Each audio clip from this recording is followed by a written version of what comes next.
Hi welcome to my channel. ఈ వీడియోలో AP ప్రభుత్వ ఉద్యోగ పెన్షనర్లకు డిఏ పెండింగ్ బకాయిల గురించి సజ్జల కీలక మీటింగ్ అయితే పెట్టారండి, ప్రెస్ మీట్. సో ఆ వివరాలు ఏంటో ఈ వీడియోలో తెలుసుకుందాం. వీడియో ఎక్కడ స్కిప్ చేయకుండా ఎండ్ వరకు చూసేయండి, అప్పుడు పూర్తి ఇన్ఫర్మేషన్ అర్థమవుతుంది. అలాగే వీడియో నచ్చినట్లయితే ఒక లైక్ చేయండి. ఇంకా సబ్స్క్రైబ్ చేసుకున్నట్లయితే మన ఛానల్ సబ్స్క్రైబ్ చేసుకున్న ద్వారా నేను చేసే ప్రతి ఒక్క వీడియో మీ వరకు రీచ్ అవుతుంది.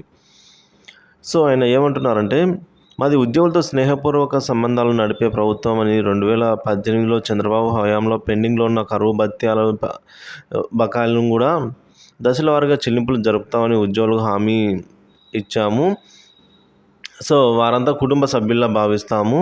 అలాగే ఆర్థిక ఒడిదుడుకుల కారణంగా చెల్లింపుల్లో ఒకంత జాప్యత జరిగిన ఉద్యోగులకు మా ప్రభుత్వం స్వేచ్ఛనిచ్చిందని అయితే ఆయన ఈ విధంగా చెప్తూ ఉన్నారండి.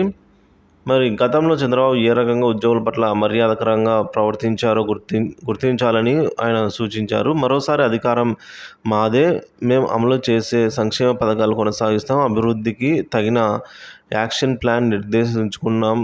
ఇదే ప్రతి ఇంట ప్రచారం చేసి మంచి జరిగితేనే ఓటేయాలి అని చెప్పేసి ఆయన ఈ విధంగా చెప్పుకొచ్చారండి. సో ప్రజలు కూడా ఆయనకు అందుకు సానుకూలంగా స్పందిస్తున్నారని అయితే చెప్తున్నారు. సో సామాన్యులే స్టార్ క్యాంపెయినర్గా వ్యవహరిస్తున్నారని చెప్పేసి ఆయన ఈ విధంగా చెప్తున్నారు. సో దీనికి మీరు ఎంతవరకు ఏకీభవిస్తారో కామెంట్ చేయండి.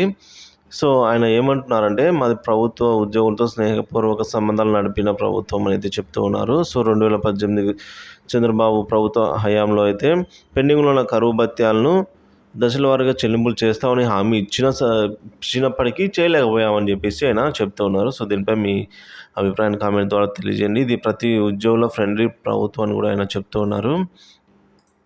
సో ఈ విధంగా ప్రెస్ మీట్ అయితే అరేంజ్ చేయడం జరిగింది.